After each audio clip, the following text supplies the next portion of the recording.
Bienvenidos al proyecto España a cuadros, un proyecto que trata de revisar la historia de España a través de las obras pictóricas más importantes de nuestro país. Y por supuesto, si hablamos de arte y hablamos de España y hablamos del principio de un proyecto, tenemos que situarnos en Altamira. Altamira o las cuevas de Altamira se sitúan en Cantabria. Fueron descubiertas realmente por un pastor, Modesto Cubillas, que iba con Sanz de Sautuola y su hija María. Ellos entraron en la cueva y vieron muchísimas pinturas y ellos consideraban pues, que eran pinturas muy antiguas. Sin embargo, la gente se pensó que los que habían pintado aquello eran ellos que querían hacerse ricos. Nada más lejos de la realidad, porque en 1880 comenzaron a florecer un gran número de cuevas nuevas donde también existían este tipo de pinturas. En ella podemos encontrar desde bisontes, ciervos, caballos y muchísimas pinturas naturalistas y polícromas, es decir, de muchos colores.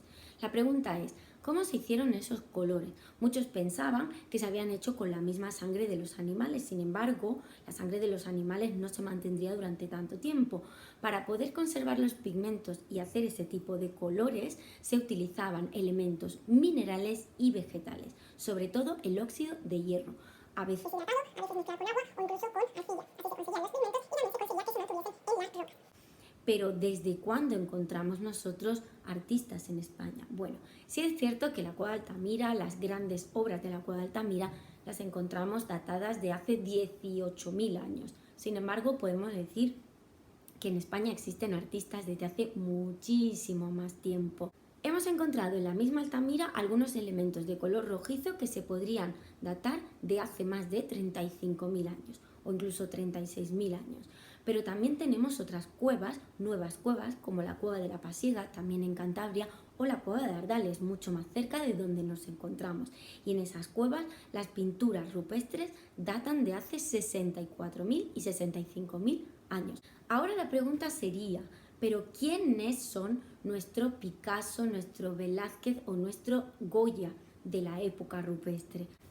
Bueno, pues aunque nuestro primer antepasado, nuestro primer español, podríamos situarlo en torno a hace 1.200.000 años, y el Homo antecesor, que sería quizá el que hemos datado o encontrado mejor, está en torno a los 800.000 años en Atapuerca, Burgos, y además lo llamamos Miguelón, porque se descubrió el cráneo de este señor el mismo año en que Miguel Durán ganó el Tour de Francia.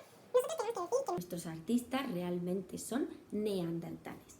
Los neandertales se sitúan en la península ibérica hace en torno a unos 60.000 años. La mayoría provenían del norte de Europa, de Neander, de ahí su nombre, en Alemania. Y una vez en Europa y una vez en España, ellos fueron bajando y se fueron situando en las cuevas más importantes de nuestro país. Y ellos serían quizá los primeros grandes artistas. Por lo tanto, no podemos decir que nuestra especie, la Homo sapiens, fueran los primeros artistas, sino que ya antes estaban los neandertales. Pero después de los neandertales llegaron precisamente los Homo sapiens. ¿Qué había entre ellos? Estaban luchando continuamente, se llevaban bien, se llevaban mal. Bueno, siempre se ha creído que el Homo sapiens era una especie mucho más evolucionada, mucho más fuerte, mucho más inteligente, y que por eso había terminado o había erradicado a la especie de neandertales. Pero nada más lejos de la realidad. Los últimos estudios nos dicen que neandertales y Homo sapiens convivían pacíficamente unos con otros, y si no se llevaban bien, por lo menos lo intentaban.